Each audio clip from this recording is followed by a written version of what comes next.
Bonjour à toi, dans cette petite vidéo, laisse-moi te montrer la voix de Zero. Ouais, je sais, avec un titre pareil, t'iras pas bien loin, mais raison de plus pour mater la vidéo, pas vrai?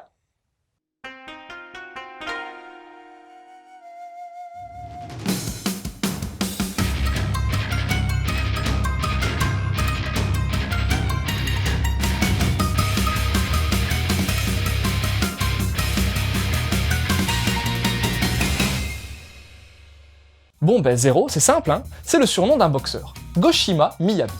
Mais c'est pas n'importe quel boxeur, puisque lui, c'est tout de même, et depuis un bon moment, le champion du monde des poids moyens, rien que ça. Par contre, il est en fin de carrière, car à 30 ans, on est plus proche de la fin que du début en termes de boxe. Il a plutôt un style de cogneur et gagne ses matchs avec une facilité assez déconcertante. Si en plus de ça, on ajoute le fait qu'il a l'air taciturne et froid, tu comprends un peu mieux le phénomène. Maintenant, le fait de perpétuellement gagner peut également avoir son mauvais côté, et trouver la motivation pour faire des matchs est pas forcément une évidence.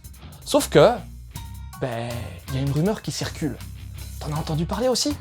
Paraîtrait que Travis Ball, ouais, le genou de 19 ans, oui, le Mexicain, oui, celui-là même qui a enchaîné 19 victoires par KO depuis ses débuts, il paraîtrait qu'il a tué un sparring partner à l'entraînement tellement il est balèze. Ouais, je te jure. Enfin, c'est ce qu'on m'a dit.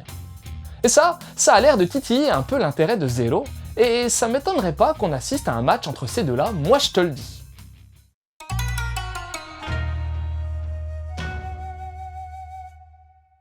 Pour l'aspect graphique, j'ai qu'une seule chose à dire, Matsumoto Taiyo.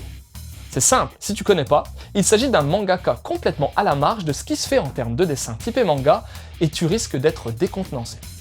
Et pourtant, malgré une certaine nonchalance dans le dessin et une approximation dans les traits au premier abord, ce monsieur a une façon de dessiner non seulement très personnelle, mais également très efficace. Tu vas retrouver un gros jeu de contraste entre les noirs et les blancs, ainsi qu'un aspect déstructuré dans le dessin. Les proportions sont pas du tout respectées et on pourrait croire que le dessinateur a un balai à chiottes à la place de la main, mais ce serait faire une grossière erreur dans la mesure où son trait a une profonde raison d'être. Il est carrément en symbiose avec la réalisation, qui est juste grandiose et immersive à souhait. Oui, le trait de Matsumoto Taiyo est vivant et très dynamique. Il va jouer sur un grand nombre de déformations, comme des fish eye, pour obtenir des cadrages vraiment imposants et originaux. Et en plus, ceci est magnifiquement servi par le découpage à la fois très structuré, mais pouvant aussi partir dans des éclats de folie plutôt jouissifs. Bref, c'est du lourd, même si je sais pertinemment que ça plaira pas forcément à tout le monde. Pour l'édition, Pika sort cette série, initialement en 2 volumes, en un gros one-shot de la collection Pika Graphique. La cover est immersive, mais ne colle pas vraiment avec les couvertures habituelles de Matsumoto Taiyo. On a les zones au Jap qui ont été gardées, et l'édition est de belle facture, à ceci près que j'ai trouvé la reliure un peu sujette à l'usure sur mon volume. Cas isolé ou faille de conception? J'en sais trop rien. Mais ce que je sais, c'est que Zero est sorti plus ou moins en concomitance avec Blue Corner de Taniguchi, et j'ai trouvé cette politique éditoriale de mettre en place une thématique sur la boxe plutôt intéressante. J'espère voir de nouvelles initiatives de ce style par la suite.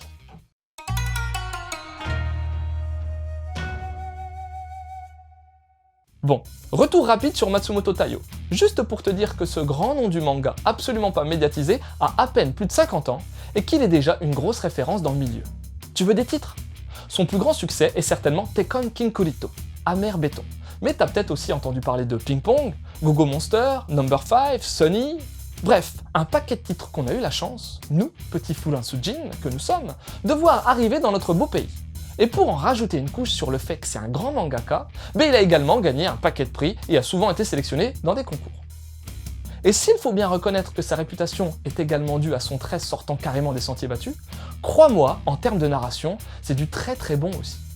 Bon, je vais pas te mentir, j'ai déjà lu pas mal de Matsumoto Taiyo et je partais avec un gros a priori positif, mais en même temps, certains de ses titres m'ont complètement déçu, alors je savais pas trop où allait se positionner ce Zero qui date tout de même de 90, période où le mangaka avait seulement une vingtaine d'années.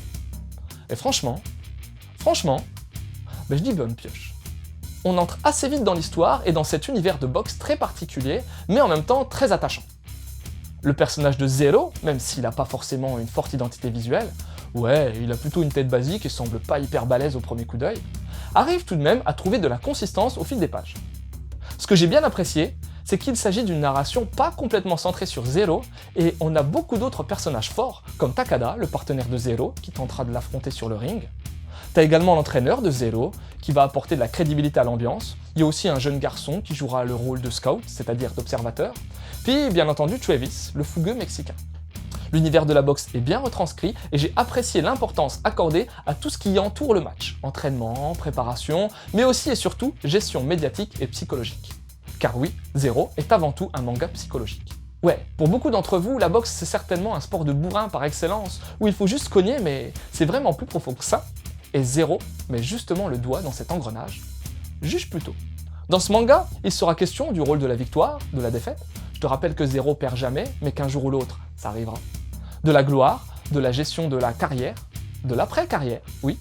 Zero est plus proche de la fin que du début, à 30 piges. Et encore, ça c'est que le sommet de l'iceberg, car si on creuse un petit peu, on a aussi toute une problématique philosophique qui est soulevée avec le questionnement de la vie, de la motivation, du passage générationnel, du fait de vieillir, de mourir, bref, ça fait un paquet de choses. En plus de ça, tu auras également une belle métaphore filée avec le concept de fleur qui peut se faner. Simple, mais puissant et très révélateur. Il y a même un clin d'œil à Tetsuo Natome que j'ai bien kiffé aussi. On a donc droit, avec Zero, à un titre super intéressant à plusieurs niveaux. Déjà, même s'il ne plaira pas à tout le monde graphiquement, ce manga a vraiment une gueule esthétique très riche et ce serait dommage de passer à côté.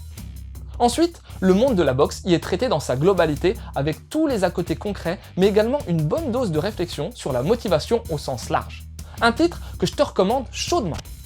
Et pour aller avec Zero, j'ai bien envie de te dire qu'il y a One Punch Man, un gros carton manga de ces dernières années, où tu retrouveras Saitama, un super-héros qui, comme Zero, est confronté à l'absence de concurrence tellement il est trop balèze.